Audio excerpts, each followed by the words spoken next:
Stop right there! Whoa, wait! Mr. Lambert, sir, it's me, Joe! I don't know you. What are you doing in my house? You sent me here, remember?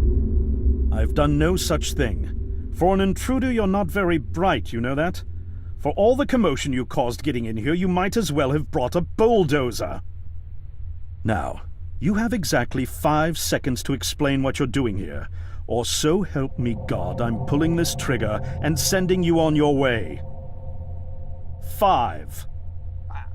I was sent here. 4. By you! 3. You told me to find you, to warn you about the end of the world. 2. You were old, with white hair, and you got shot. Oh, God, please don't shoot me, Mr. Lambert. This, you gave me this. It's an chrono. It's a time machine. I gave you that? Yes! I've never seen anything like it, but on the back, that's my family's signet. I made this? It's simply magnificent. I gave this to you? Why? Who are you? Name's Joe, sir. I'm just a janitor at the Archon building. I found you in a room with a big, round door in the basement labs this morning, and you were dying. You said you'd come from 40 years in the future to stop the end of the world. I guess I was the only one around, so you gave me this and told me to find you and tell you all this, and I've been there. The future, I mean. A bunch of times. And you were right, Mr. Lambert. Everyone's gone. My God, so it did come to pass. They really did it, those greedy goddamn bastards. I told them this would happen. Wait, I was dying? How? You said you'd been shot. I had to actually find you at the morgue to get this address. Shot? By whom? No, wait. Don't say anything else. You succeeded in finding me, which means anything you tell me from this point on could alter the course of action that brought you to my doorstep. The less I know, the better. So, you've seen the future. What did you see? It's like a bad dream, sir. Everyone's gone. Buildings are coming apart. It's all just quiet. What happened, Mr. Lambert? It is Dr. Lambert. And considering all the effort you just went through to find me, not to mention bearing witness to the horrific outcome of the biggest breakthrough in the history of science, I suppose I owe you some kind of explanation.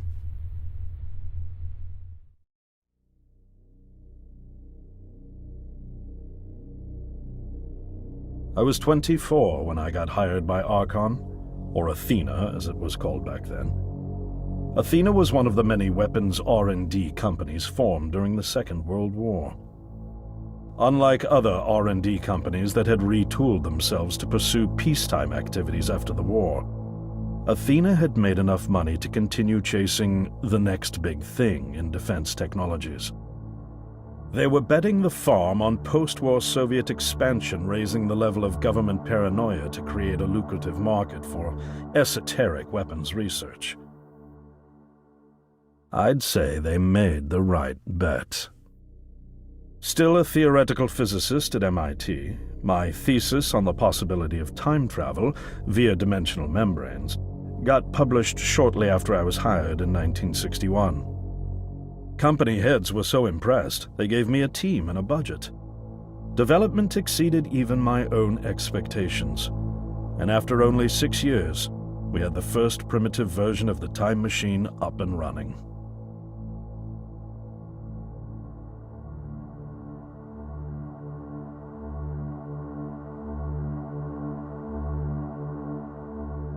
Our first successful trials involved sending simple objects into the future with a timed return.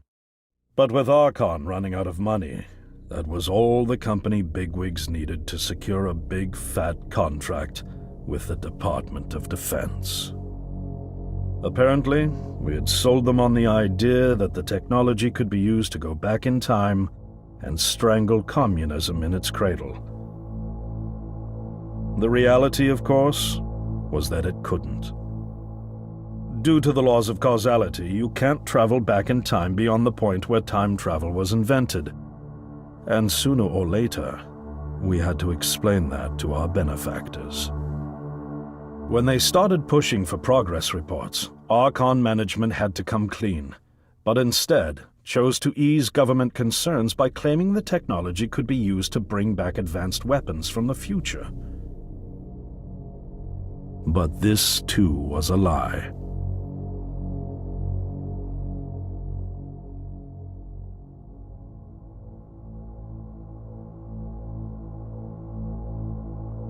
At this point, we'd already had our first of many human trials, and we knew there would be no weapons.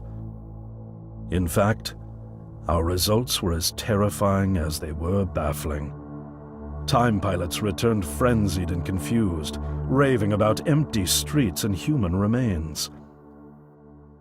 At first, we assumed the city had suffered a Soviet attack in the near future and had been evacuated as a result. But as we pushed on further, the terrible reality became clear. Time pilots started returning fatally ill, dying within a day or two from painful convulsions. Some never returned. We lost several pilots, machine prototypes, and other equipment. When the first contamination erupted in the lab, we were completely unprepared, losing 3 lab technicians to what we later identified as an incredibly aggressive airborne virus.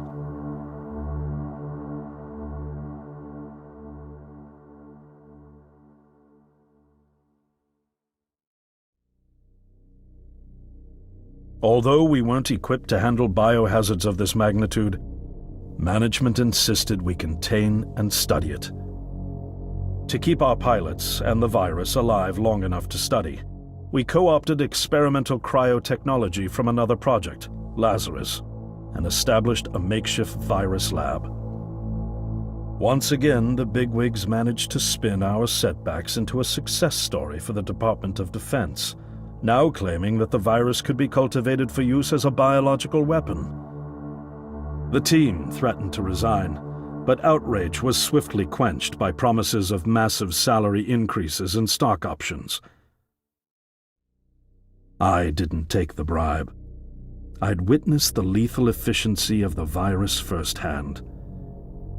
I knew there was only one way this was going to end, so I handed in my resignation and set up shop out here. For over a year, I've been working to recreate the technology to bring me back in time and prevent mankind's extinction from ever happening.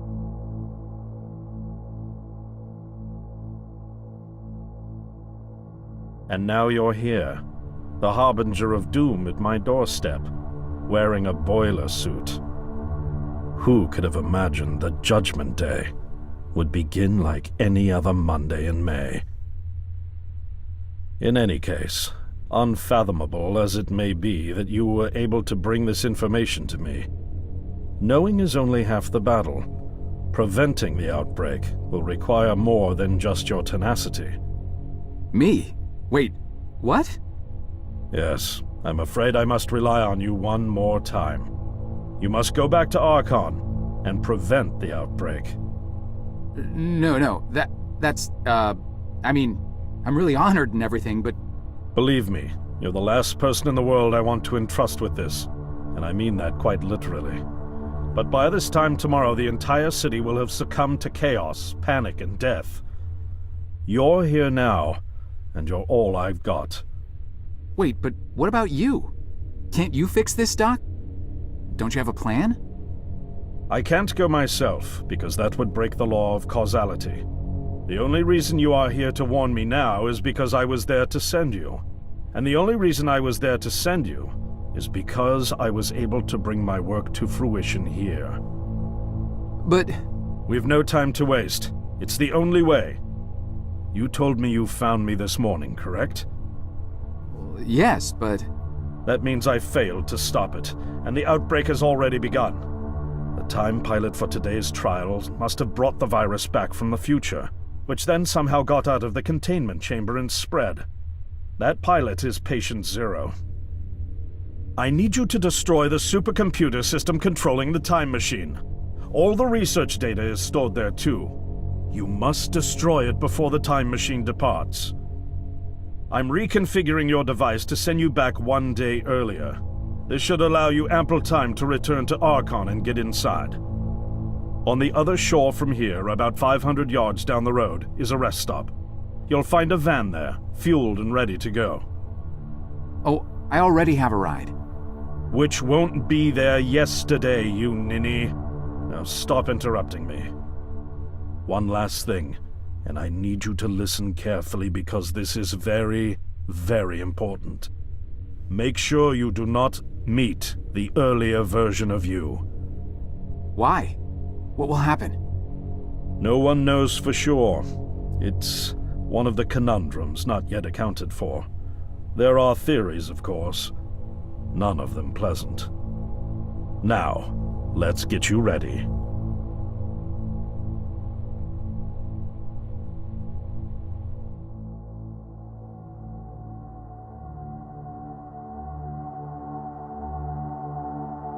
How did I get myself into this?